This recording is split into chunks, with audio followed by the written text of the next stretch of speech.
Oke, baik. Assalamualaikum warahmatullahi wabarakatuh. Selamat pagi, salam sejahtera untuk kita semua. Om Swastiastu, atas nama budaya, salam kebajikan. Pada kesempatan kali ini kita akan belajar tentang atau membahas tentang personalia ya kita um, dengan tujuan profesional dan ahli ya. Kita harus paham mengenai apa tugas personalia ya, job desk-nya apa ya, fungsinya apa dan sebagainya. Oke, untuk itu silakan simak teman-teman. Oke, next. Kita sebelum lebih lanjut, kita harus mengetahui dulu apa itu personalia. Personalia itu sebenarnya hampir mirip dengan HRD ya, tapi ya perbedaannya itu hanya di pembagian tugasnya aja. Oke ya. Jika HRD bertugas untuk apa? Terjun langsung memegang karyawan. Dia kalau personalia itu apa? Fokus bertugas mengurus administrasi ya. Nah, jadi sama HRD dengan personalia. Personalia itu lebih ke administrasinya dan HRD lebih ke karyawannya, maksudnya dia yang terjun langsung ke lapangan ya, ngecek karyawan apakah ada, mulai dari absennya gitu ya. Nah, habis itu di, personalia lah yang mengadministrasikannya. Mulai dari misal nih lamaran kerja ya, HRD yang menseleksi ya, tapi personalia yang mengadministrasikannya gitu ya. Baik dari filing ya. Filing itu apa gitu ya? Filing itu adalah mengurutkan atau merapikan data dokumentasi lah ya, data karyawan tentunya itu filing ya, contohnya seperti itu. Nah, jadi HRD itu terjun langsung memegang karyawan dan personalia bertugas mengurus administrasinya saja gitu ya, si karyawan itu. Oke, next. Tugas fungsi personalia, kita harus tahu dulu nih, perencanaan ya. Kita mulai dari perencanaan. Perencanaan itu berarti apa? Menentukan suatu program manajemen ya perusahaan. Personalia yang akan dapat membantu mencapai tujuan perusahaan yang sudah ditetapkan. Jadi perencanaan itu kan menentukan suatu program, membuat suatu program, merencanakan. Dalam manajemen itu ada perencanaan atau planning. Habis kita rencanakan, harus kita actionkan dong. Kita gerakkan ya. Kita ambil tindakan. Habis itu pastinya ada goal. Goal itu ya keberhasilan ya, dari program itu. Contohnya apa? Program perencanaan apa ya? Misal skill keahlian, misal atau keahlian ya. Bertambahnya skill atau kemampuan karyawan. Nah, misalnya seperti itu. Itu kan kita rencanakan, itu judulnya atau temanya. Skill apa dulu nih gitu, ya. Nah, itu kan bagian dari perencanaan. Bukan hanya di perusahaan saja sih sebenarnya, kita juga ngapa-ngapain itu betul direncanakan ya. Misal kita mau apa ya? Pergi ke rumah kakek ya, atau rumah saudara, atau rumah teman, itu pasti direncanakan kapan waktunya, jam berapa, itu ya, sama siapa aja ke sananya gitu.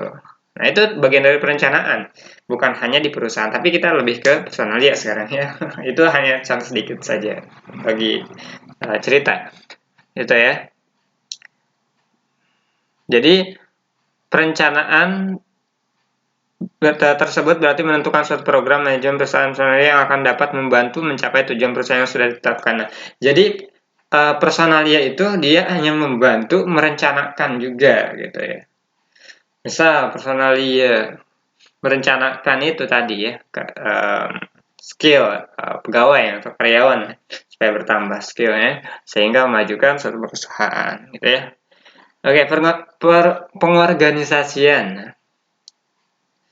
Pengorganisasian apabila perusahaan telah menentukan fungsi ya, tentunya harus dijalankan oleh para anggotanya ya kan, karena organisasi itu pasti ada anggota-anggotanya kan, ada ketua, bendahara, sekretaris, terus lagi bawahannya gitu kan, banyak lah ya. Nah, ya kita harus bisa menjalankan tugasnya. Nah, maka manajer personalia harus membentuk organisasi dengan cara merancang susunan dari berbagai hubungan di antara jabatan dan perusahaan untuk dapat bekerja sama dengan baik dalam satu organisasi. Jadi apa? fungsi personalia ya, ini mungkin manajernya ya, harus membentuk organisasi dengan cara merancang susunan dari berbagai hubungan. Ya, berarti dia merancang organisasi ya, siapa aja sih di dalamnya, apa aja. Misal nih, seorang yang bakat di dalam bidang komputer jangan dimasukkan di bidang yang lain gitu. Dia misal orangnya pendiam, jangan dimasukkan dijadiin marketing, ya salah gitu ya. Dia harus bisa mengorganisasian ya, si personal dia itu. Jadi untuk membentuk itu kan kita harus tahu dulu sikap-sikap orang, karakter orang, terus lagi skill orang, kemampuan orangnya seperti itu ya, wataknya dan sebagainya, sehingga bisa dibentuklah suatu organisasi gitu ya. Nah, dan bukan hanya untuk karyawannya aja, dalam organisasinya pun tujuannya apa, misinya apa gitu ya. Nah, personal itu membentuk itu. Tujuan organisasinya apa, visi lah ya, misinya apa. Terus untuk menggapai visi misi itu seperti apa? Nah itu ya. Oke. Pengarahan, kita masuk ke pengarahan. Nah, tugas personalia itu ketiga adalah pengarahan. Dia harus bisa mengarahkan. Ya. Apabila manajer sudah mempunyai rencana dan sudah mempunyai organisasi untuk melaksanakan rencana tersebut, ya, nah, fungsi selanjutnya adalah mengadakan pengarahan terhadap pekerjaannya. Misal ada pekerjaan baru di bidang pengantar paket misalnya. Kita cari orangnya atau kita ada yang ada diberdayakan.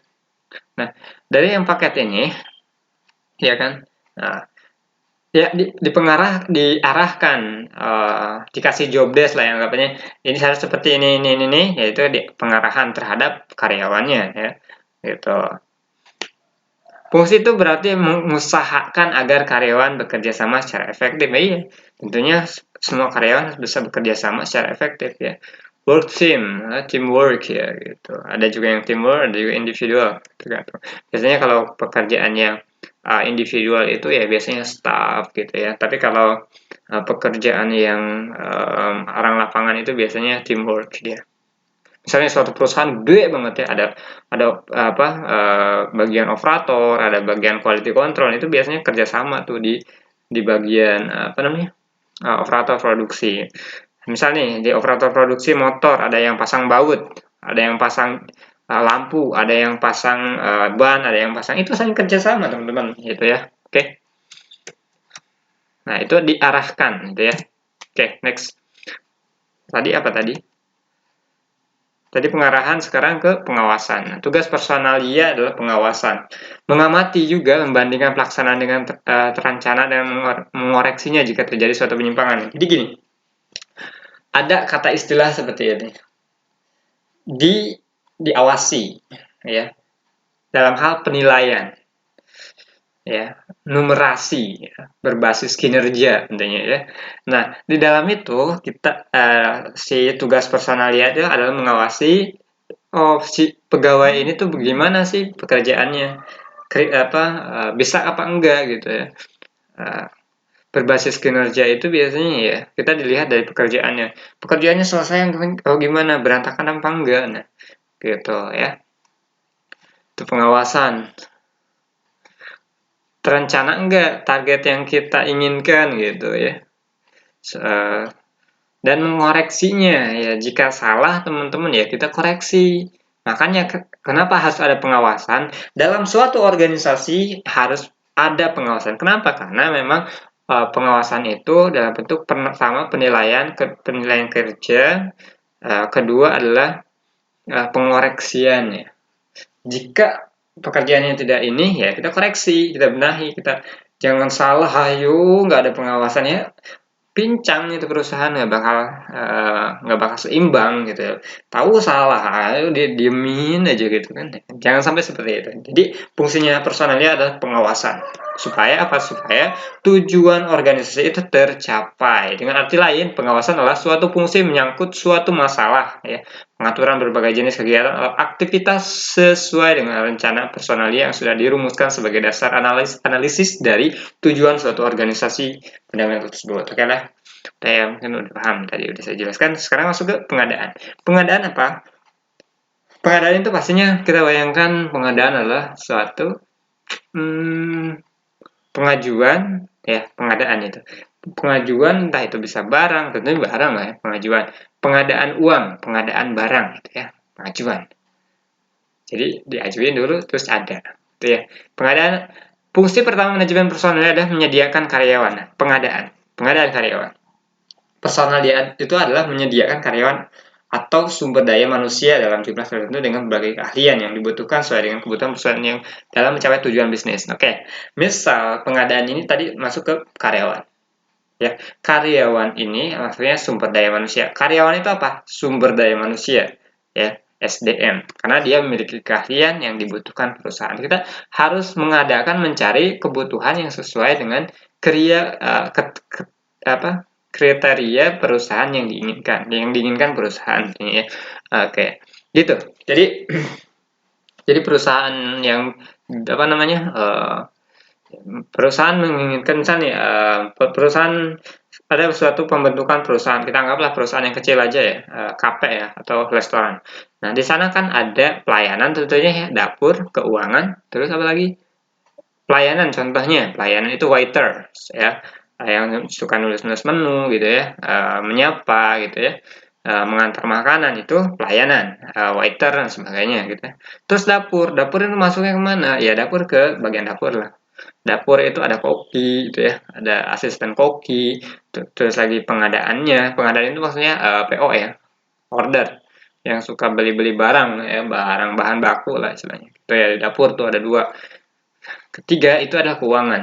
Nah, keuangan ini fungsinya apa? Kasir ya, menerima uang dari si customer atau si pembeli ini itu ya.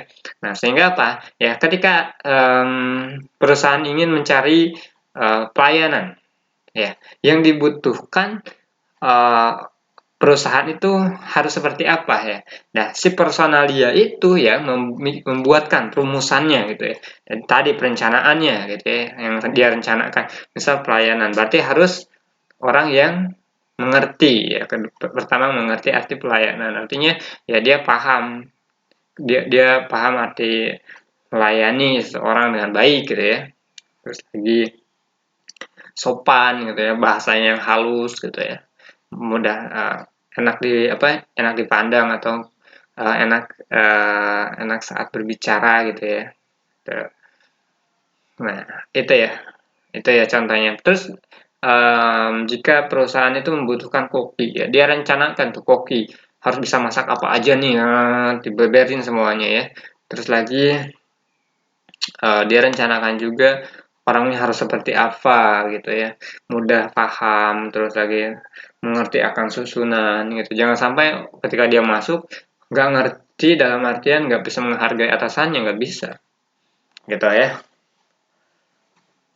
Perusahaan membutuhkan pelayanan, ya udah buatkan rumusan pelayanan seperti apa, atau keuangan ya berarti dia harus bisa komputer gitu ya, terus lagi dia harus bisa ngomong berbicara gitu ya, mudah senyum gitu ya, jangan sampai kumet gitu. Kalau di restoran kumet ya orang-orang pada kabur gitu ya.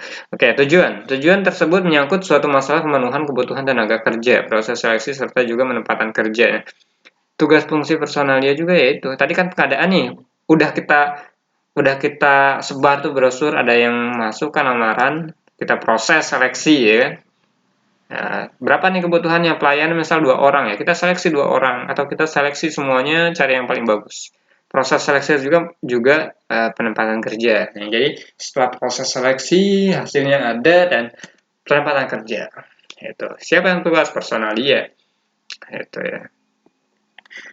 Oh sorry, tujuan tersebut menyangkut suatu masalah pemenuhan kebutuhan tenaga kerja ya, tadi ya, yang pengadaan.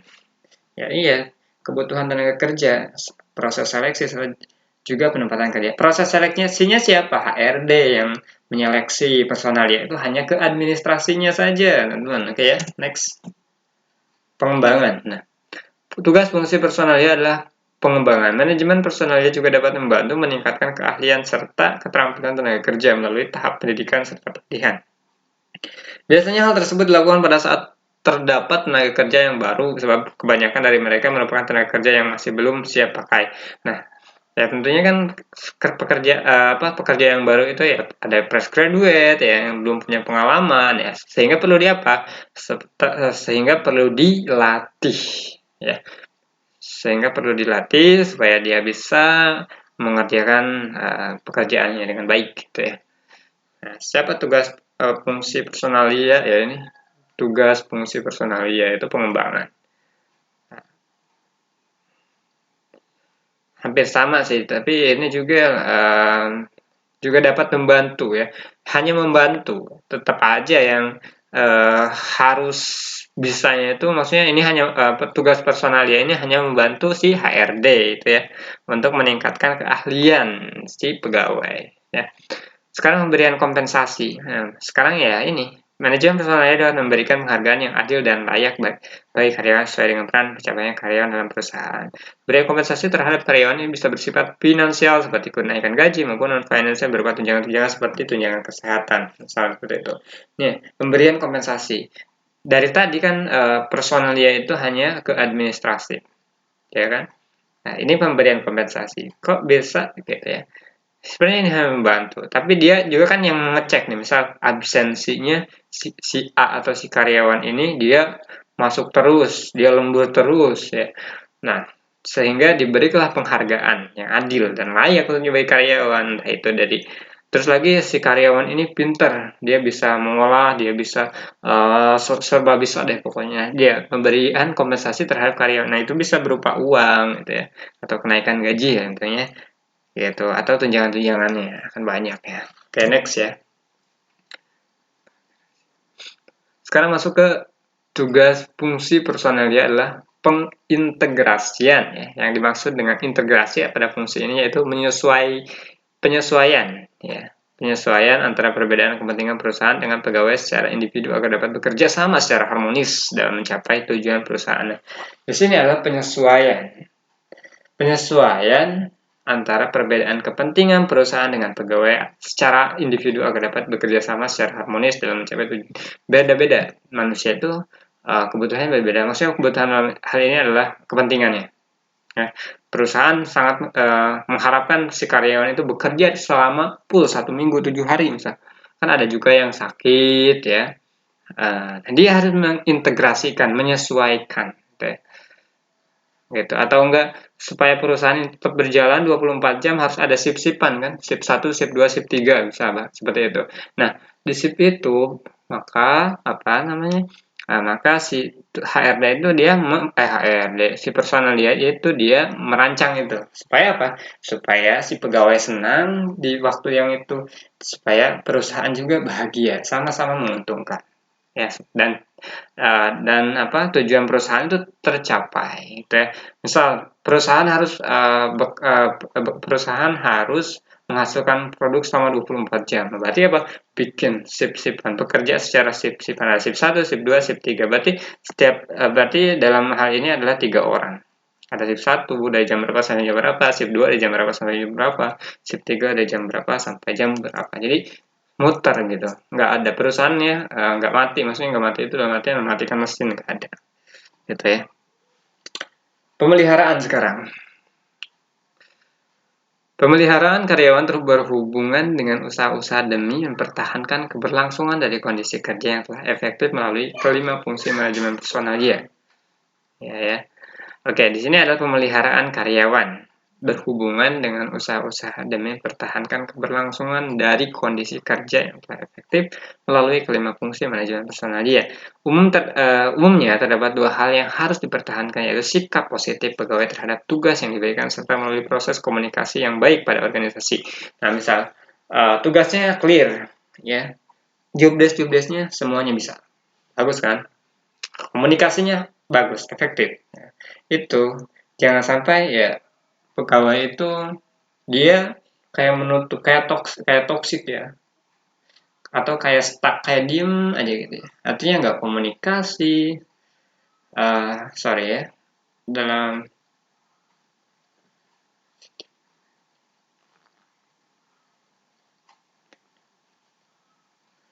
nah personal itu harus mempertahankan orang yang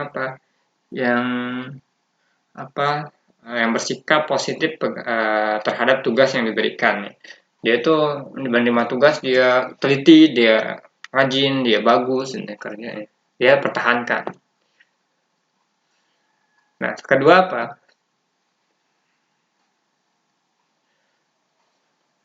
Nah, itu kan melalui komunikasi ya. Tugas itu melalui komunikasi. Kamu ngerjain A ya, gitu ya. Kamu ngerjain B ya sekarang. Kamu ngerjain C ya. Nah, itu. Ya, siap gitu. Ya, sudah. Ya, ini ya. Itu komunikasi yang efektif.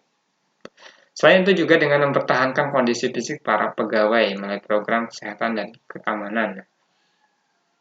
Fungsi personalia ini adalah pemeliharaan kesehatan ya, pemeliharaan pegawai, intinya gitu, pemeliharaan pegawai entah itu mulai dari fisik dan apa namanya, proses pekerjaannya. Oke, next. Sekarang masuk ke job desk personalia ya. Oleh karena bagian personalia berhubungan secara langsung dengan semua hal yang menyangkut karyawan, ya baik dari segi kualitas maupun kuantitas ya, maka tugas bagian manajemen personalia meliputi satu, menyusun anggaran tenaga kerja yang diperlukan. Jadi si personalia itu dia menyusun. Tadi kan udah membahas tentang dia menyusun, misalnya menyusun pegawai, kriteria pegawai ya, kriteria detail pegawai yang dibutuhkan. Sekarang menyusun anggaran tenaga kerja yang diperlukan. Misalnya, anggaran tenaga kerja yang diperlukan. Anggarannya misal 200 juta selama 1 bulan. Ya. Berarti berapa puluh ribu orang, berapa ratus orang gitu ya. Ya itu, dia harus menyusun anggarannya. Misal satu orangnya itu gajinya 5 juta ya kan. Sedangkan perusahaan ini membutuhkan beberapa bagian. Nah, dari beberapa bagian itu, jadilah tersusunlah ya, kita susun dulu. Terus bagian jabatan-jabatannya berapa gajinya. Nah, setelah itu jadikan RAB, rancangan anggaran. Tenaga kerja yang diperlukan. Segini ini jadinya berapa juta, seperti ya. Membuat job analysis, job description, dan job specification. Nah, di sini adalah membuat job analysis. Nah, analisis, dia harus bisa membuat menganalisa. Nah, gini. Misalnya seperti ini, analisis itu. Kita menganalisa orang ini bisa ini. Nah, dia jadikan job itu. Nah, masuk ke job description. Misal dia itu orangnya pintar di IT, pintar di tapi dia jabatannya di quality control. Ya udah, kasih laptop, dia suruh dia kerja ngerekap juga. Misal seperti itu. Dia analisis dulu sampai situ. Terus dia masukkan ke job description. Tentunya ada pembicaraan, komunikasi juga ya kan. Yes. Dan job specification. Nah, tadi misal job analisis, misalnya perusahaan ini membutuhkan kayaknya kurang pelayanan. Nah, maka habis dia pikirkan job analisisnya, ya udah kita cari orangnya. Terus kita masukkan ke job desk, masukkan ke job desk, terus dan job specification, spesifikasinya. Oke, spesifikasinya harus orangnya seperti ini untuk masuk ke bagian ini misalnya. Nah, menentukan dan memberikan sumber-sumber tenaga kerja. Menentukan dan memberikan sumber-sumber tenaga kerja. Nah, di sini ada menentukan, dia harus menentukan dan memberikan sumber-sumber tenaga kerja. Memberikan sumber tenaga kerja. Nah, memberikan sumber tenaga kerja. Nah, dia juga harus bisa menentukan ya. Dia tuh bagus tuh, nilainya tinggi ketika saat seleksi gitu ya. Gitu, mengurus dan mengembangkan karyawan. Personalia juga seperti HRD, sama, hampir mirip lah ya. Dia juga mengurusi karyawan. Dia kembangkan karyawan leader skill gitu ya, misalnya. Kembangkan tuh skillnya supaya dia lebih baik lagi, perusahaan menguntungkan dan perusahaan juga untung gitu. Mengurus dan melaksanakan rekrutmen. Nah, untuk mengembangkan karyawan itu kan bisa mulai dari pelatihan, pendidikan gitu ya, pendidikan gratis, disekolahkan lagi, misal awalnya dia S1, ke S3, S2 maksudnya ke S3 dan sebagainya. Mengurus dan melaksanakan rekrutmen dan seleksi tenaga kerja. Di sini ada mengurus dan melaksanakan rekrutmen dan seleksi tenaga kerja. Di sini adalah Tugas personalnya juga yaitu menyeleksi, merekrutmen, ya, dan menyeleksi tenaga kerja. Mengurus soal-soal pemberhentian, pensiun, PHK, resign. Dia juga harus bisa mengurus, ya, mengenai pemberhentian, PHK, resign. Misal di aturan-aturan perusahaan seperti apa nih? Misal PHK, tunjangan yang harus dikeluarkan itu berapa gitu ya. Sesuai dengan aturan undang-undang. Terus pensiun, bikin aturan. Pensiunnya berapa tahun misalnya. Misalnya pegawai diperbolehkan pensiun 60 tahun dan mendapatkan tunjangan ini jelas ini gitu ya.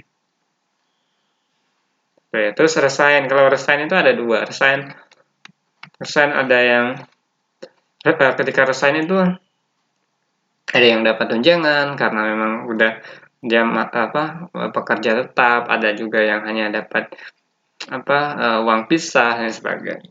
Gitu ya. Kita harus bisa mengurus soal-soal itu. Masalah-masalah tentang pensiun, PHK, resign gitu ya. Mengurus soal kesejahteraan juga termasuk. Mengurus soal kesejahteraan ini paling pusing.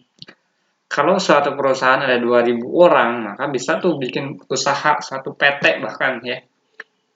Kalau satu orang 500.000 dikali 200 orang tuh. Dikali berapa bulan, tabungin dulu. Habis itu baru bikin perusahaan, entah itu bikin showroom motor tuh berapa banyak tuh motor gitu ya. Siapa yang kerjanya? Yang kerjanya yaitu bisa anak si pegawai ataupun ya nyari pegawai. Nah, seperti itu. Bikin koperasi dan sebagainya. Mengurus soal-soal kesejahteraan. Tahun 2020 gajinya UMK-nya 3. Sekarang 2021 misalnya 2022 UMK-nya 5 misalnya, ya udah urus itu soal kesejahteraannya baik dari BPJS, ada BPJS kesehatan, tenaga kerjaan sorry ya. Terus lagi itu tuh tentang tadi bisa mendirikan koperasi atau apa. Untuk apa tujuannya? Untuk mesejahterakan karyawan. Oke, dikarenakan ada kewajiban atau tugas dari berbagai personalia untuk menangani masalah kesejahteraan, menentukan anggaran yang terkait dengan karyawan, kesejahteraannya. Maka ada baiknya sebuah perusahaan memiliki sistem akuntansi yang oke. Oke, itu aja yang bisa saya sampaikan. Terima kasih dan tetap semangat untuk kita semua. Bye-bye.